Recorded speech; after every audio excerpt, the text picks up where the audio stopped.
Until the 1800s, false teeth were made of animal bone, ivory, or actual human teeth. These often came from the poor, or even from dead bodies. Thankfully, today's dentures are made from ceramics.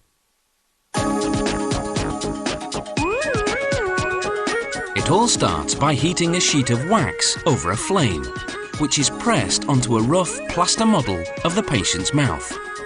The lab technicians use this model to prepare what's called an impression tray, which will be used to make a rubber mould to cast the dentures.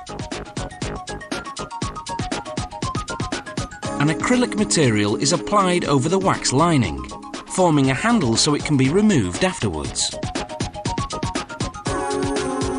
Once the acrylic hardens, the wax is discarded. The dentist then fills this new acrylic tray with rubber to take a final impression. The lab uses the hardened rubber as a negative mould of the patient's mouth.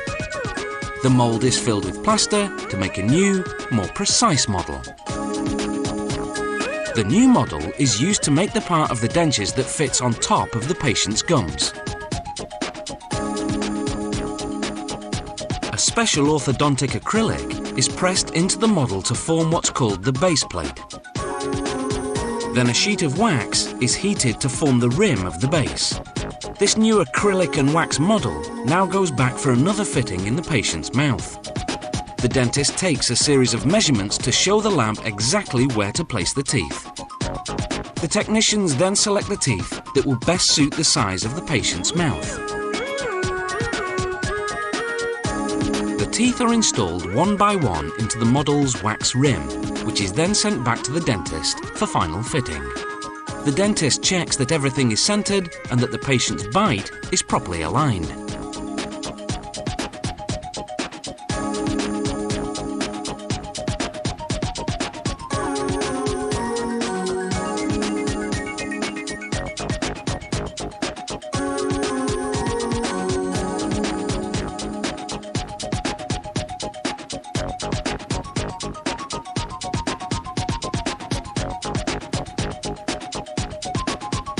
If the model fits well and looks good, the lab can finally begin to manufacture the dentures. The model is positioned in a special holder called a flask, where channels are attached through which acrylic will later be injected.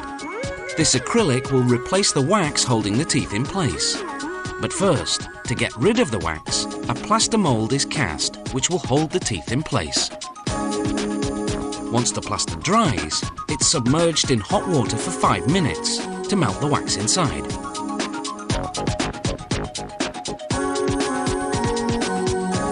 The plaster mould is rinsed with warm water to remove any wax residues. Then they apply what's called a separator, a chemical that will keep the acrylic from sticking to the plaster mould. A cylinder of acrylic is positioned over the flask, and using an air pressure piston, the acrylic is forced into the plaster mould.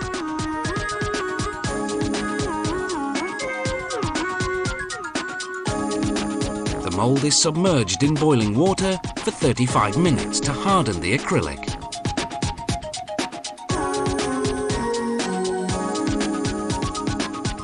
Once the flask has cooled down, they break the plaster. The false teeth are now securely rooted in acrylic gums.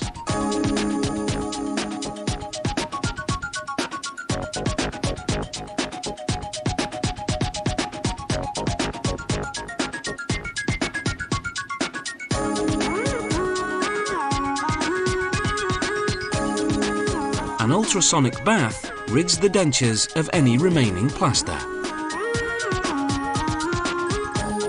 The acrylic is then refined with pumice and shined with a polishing compound.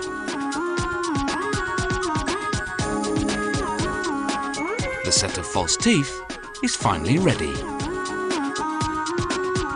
When a patient doesn't need a full set of dentures, they receive what's called a partial, made much the same way they're hooked on at either end of the patient's natural teeth.